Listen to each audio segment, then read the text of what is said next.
Doctor, നമ്മളിപ്പോൾ താഴമൺ തന്ത് കുടുംബത്തെ പറ്റി പറഞ്ഞു. അതായത് അവിടുത്തെ ആ ഒരു സ്ഥാനം വിട്ടുകൊടുക്കാതിരിക്കാൻ അവരുടെ കുടുംബത്തിലെ അടുത്ത തലമുറയെ കൂടി കൊണ്ടുവരുന്നു, അങ്ങനെ അത് പിന്തുടരുന്ന ഒരു ഇതായിട്ട് നമ്മൾ കണ്ടത്. അത് ഹിന്ദു മതത്തിൽ അങ്ങനെ സംഭവിക്കുന്നുണ്ട്. ഇതേപോലെ ഇസ്ലാം മതത്തിൽ എന്തെങ്കിലും സംഭവിക്കുന്നു, ഒരു കുടുംബ വാഴ്ച അവിടെ ഉണ്ടായിട്ടുണ്ടോ?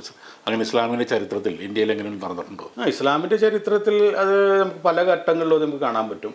പിന്നെ ഇന്ത്യയുടെ ചരിത്രം എടുത്ത് നോക്കുകയാണെങ്കിൽ ഇസ്ലാമിനോട് അനുഭവിച്ചിട്ടുണ്ടാകുന്ന ആ ഒരു സമൂഹത്തിൽ നമ്മൾ വളരെ പ്രാധാന്യത്തോട് തന്നെ കണക്കാക്കുന്ന ഒരു വിഭാഗങ്ങൾ, അല്ലെങ്കിൽ ഈ കുടുംബവാഴ്ചയോടനുബന്ധിച്ച് ജീവിച്ചു പോകുന്ന വിഭാഗങ്ങൾ ഈ ഇസ്ലാം മതത്തിൻ്റെ ഇടയിൽ, അല്ലെങ്കിൽ ഇന്ത്യയിലെ ഇസ്ലാം മത വിഭാഗത്തിൻ്റെ ഇടയിലുണ്ടിരുന്നു. നമുക്കറിയാം, ഇന്ത്യയിലെ ഏറ്റവും പ്രധാനപ്പെട്ട ഒരു സ്ഥലം എന്ന് പറയുന്നത് നമുക്കറിയാം മുഗൾ ഭരണാധികാരികളുടെ എല്ലാം രൂപപ്പെട്ടിട്ടുള്ള താജ്മഹലിനോടൊക്കെ അനുബന്ധിച്ച് തന്നെ പറയുന്ന ചെങ്കോട്ടകൾ, അതുപോലെ തന്നെയാണ് ഡൽഹി ജുമാ മസ്ജിദ് എന്ന് പറയുന്നത്.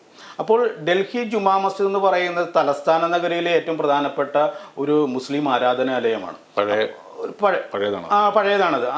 ഷാജഹാനാൽ സ്ഥാപിക്കപ്പെട്ടതാണ്. ആ ഒരു കാലഘട്ടത്തിലാണ് വരുന്നത്. 1656 ബന്ധപ്പെട്ടാണ് അവിടുത്തെ ആദ്യത്തെ ഗാസി, ഈ പള്ളി പണിതതിന് ശേഷം ആദ്യത്തെ ഗാസിയെ കൊണ്ടുവന്നത്. അവിടെയാണ് അത് തുടങ്ങുന്നത്. അപ്പോൾ ഷാജഹാൻ ചെയ്യുന്നത് പറയുന്നത് ആ പള്ളിയുടെ ഒരു പ്രാധാന്യം അത് എല്ലാ സമൂഹത്തിൻ്റെ ഇടയിലും ഒരു പ്രധാനപ്പെട്ട സ്ഥാനമായിട്ട് നിലനിൽക്കണമെന്ന് ആഗ്രഹിക്കുമ്പോൾ ഇന്ത്യയിലുണ്ടാകുന്ന ഒരു പ്രധാനപ്പെട്ട ഒരാളായിട്ട് അവിടെയുള്ളൊരു ഗാസിയായിട്ടുള്ള ഒരാളെയല്ല തിരഞ്ഞെടുക്കുന്നത്. അദ്ദേഹം ഈ ഉസ്ബെക്കിസ്ഥാനിലെ ബുഖാരി എന്ന് പറയുന്ന പ്രദേശത്ത് നിന്നാണ് ആൾക്കാരെ കൊണ്ടുവരുന്നത്. അപ്പോൾ അവിടുത്തെ ഒരു കുടുംബത്തിൽ നിന്നാണ് അദ്ദേഹം കൊണ്ടുവരുന്നത്. അങ്ങനെയാണ് അബ്ദുൽ ഖാദിർ ബുഖാരി എന്ന് പറയുന്ന ഒരു ആളെ ആദ്യത്തെ ഈ പറയുന്ന ഗാസിയായിട്ട് അല്ലെങ്കിൽ അവിടെ നിയമിക്കുകയാണ്. അപ്പോൾ ഇതിനോടനുബന്ധിച്ചാണ് പിന്നെ ജുമാ മസ്ജിദിൻ്റെ കാര്യങ്ങൾ പോകുന്നത്. അപ്പോൾ നമ്മൾ ഇവിടെ മനസ്സിലാക്കേണ്ട ഒരു കാര്യം, പിന്നീട് വരുന്ന ഡൽഹി ജുമാ മസ്ജിദിനോട് ബന്ധപ്പെട്ട് വരുന്ന അവിടുത്തെ പ്രധാനപ്പെട്ട ഖാദി എന്ന് പറയുന്ന ഒരാൾ ഈ കുടുംബവാഴ്ചയോട് ബന്ധപ്പെട്ടാണ് പോകുന്നത്. അപ്പോൾ ആ കുടുംബവാഴ്ചയോട് ബന്ധപ്പെട്ട് പോകുമ്പോൾ ഇസ്ലാം മതം കൃത്യമായിട്ട് പറയുന്നുണ്ട്, ഇസ്ലാം മതത്തിൻ്റെ ഇടയിൽ ഏതെങ്കിലും കുടുംബവാഴ്ചയോ അല്ലെങ്കിൽ മതപരമായ കാര്യങ്ങളിൽ വിശ്വാസികളുടെ ഇടയിലേക്ക് ഇത്തരം ആചാരാനുഷ്ഠാനങ്ങളുടെ തലപ്പത്തിരിക്കേണ്ട വ്യക്തികൾ എന്ന രീതിയിൽ ഏതെങ്കിലും വ്യക്തികളോ കുടുംബങ്ങളോ കടന്നു വരാൻ പാടില്ലെന്ന് കൃത്യമായിട്ട് പറയുന്നുണ്ട്. അതായത് ഇസ്ലാം മതത്തെ പറ്റി കൂടുതൽ മനസ്സിലാക്കിയിട്ടുള്ള വ്യക്തികൾ, അല്ലെങ്കിൽ ഇസ്ലാം മതത്തിൻ്റെ ആചാരാനുഷ്ഠാനങ്ങളെ കൃത്യമായിട്ട് മനസ്സിലാക്കാനും പറഞ്ഞു കൊടുക്കാൻ കഴിവുള്ള ഏതൊരു വ്യക്തിക്കും ആ മതത്തിനെ നിയന്ത്രിക്കുന്നതോ അല്ലെങ്കിൽ നയിക്കുന്ന ഭാഗമായിട്ട് നിലനിൽക്കാൻ പറ്റും. അപ്പോൾ കുടുംബവാഴ്ചയോട് ബന്ധപ്പെട്ട് വരുന്ന ഒരു കാഴ്ചപ്പാട് ഇസ്ലാം മതത്തിൽ നിലനിൽക്കുന്ന ഒരു വസ്തുതയുണ്ട്.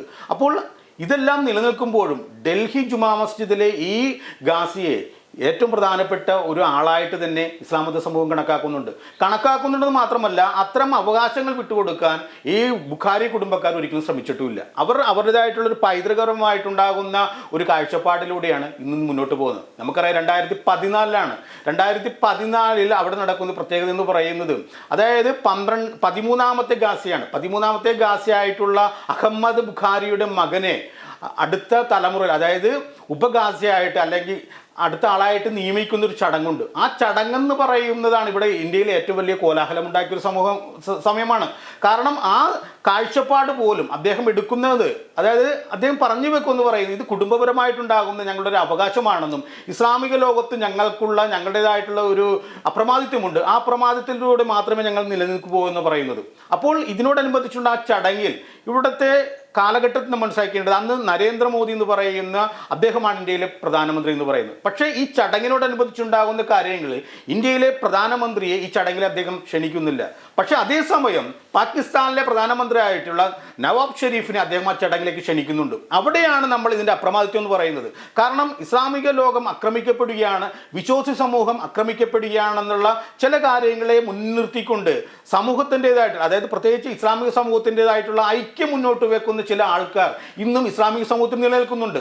അപ്പോൾ അങ്ങനെയുള്ള ആൾക്കാർ ഇത്തരം കാര്യങ്ങൾ മുന്നോട്ട് വെക്കുമ്പോൾ സ്വാഭാവികമായിട്ടും അവരുടേതായിട്ടുള്ള ഒരു അജയ ശക്തി എന്നുള്ള അല്ലെങ്കിൽ സ്ഥാനം മാത്രമല്ല നിർത്തി പോകുന്നത്, മറിച്ച് ഇത്തരം വിശ്വാസി സമൂഹത്തിൻ്റെതായിട്ടുള്ള അവരുടെ ഒരു സ്വാധീനം തങ്ങൾക്കൊപ്പമാണെന്നുള്ളൊരു തോന്നലിലൂടെയാണ് ഇവർ മുന്നോട്ട് പോകുന്നത്.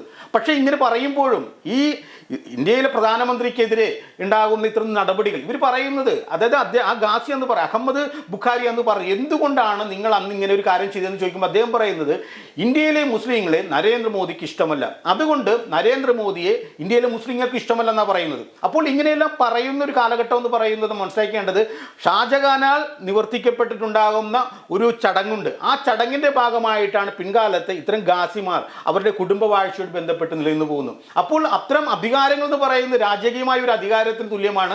അതായത് ഭരണാധികാരിയായിട്ടുള്ള ഷാജഹാനാൽ ഞങ്ങൾക്ക് കിട്ടിയ ഒരു അവകാശം ഒരു കുടുംബവാഴ്ചയുടെ ഭാഗമായിട്ടാണ് നിർത്തിക്കൊണ്ടു പോകുന്നത്. അപ്പോഴും നമ്മൾ മനസ്സിലാക്കേണ്ട കാര്യമുണ്ട്.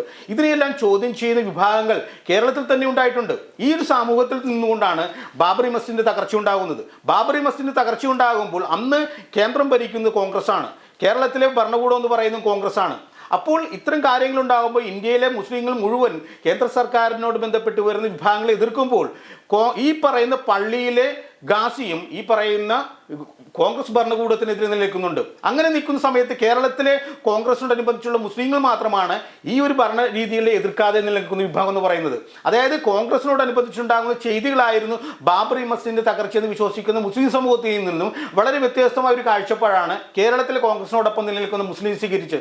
അന്ന് സീതി ഹാജ് പറയുന്നത് മറ്റൊന്നും കൊണ്ടല്ല, അതായത് ഇന്ത്യയിലെ മുസ്ലിങ്ങൾ ഒന്നടക്കം കോൺഗ്രസിനെ കടന്നാക്രമിക്കുമ്പോൾ ഈ പള്ളിയിലെ ഗാസിയും അവരുടേതായിട്ടുള്ള ഒരു അപ്രമാദിത്വം സ്വീകരിച്ചുകൊണ്ട് അല്ലെങ്കിൽ അവരുടേതായിട്ടുള്ള കഴിവ് പ്രകടിപ്പിച്ചുകൊണ്ട് അവർ മുസ്ലിം ലോകത്തിൻ്റെ ഒരു നേതാക്കന്മാരെന്ന് ചമഞ്ഞുകൊണ്ട് കോൺഗ്രസ് ഭരണകൂടത്തിനെതിരെ ആഞ്ഞടിക്കുമ്പോൾ സീതി ഹാജി പറയുന്നത് ആയിരക്കണക്കിന് കോഴിയെറുക്കുന്ന മുല്ലാക്കന്മാർ ഇന്ത്യയിലുണ്ട്, അതിൽ ഒരു മുല്ലാക്ക മാത്രമാണ് ഈ പറയുന്ന ഗാസി എന്നാണ് പറയുന്നത്. കാരണം ലോകത്താകട്ടെ അല്ലെങ്കിൽ ഇന്ത്യയിൽ എവിടെയുമാകട്ടെ ഇസ്ലാമിൻ്റെ അകത്ത് ഏതൊരു ഗാസിക്കും തുല്യാവകാശമാണ്. അല്ലാതെ തലസ്ഥാന നഗരിയിലെ ഒരു ഗാസി എന്ന രീതിയിൽ ഈ പറയുന്ന ബുഖാരി കുടുംബക്കാർക്ക് യാതൊരു അവകാശമില്ലെന്നാണ് പറയുന്നത്. അപ്പോൾ മുസ്ലിം ലീഗ് അത് ചൂണ്ടിക്കാണിച്ചിട്ടുണ്ട്.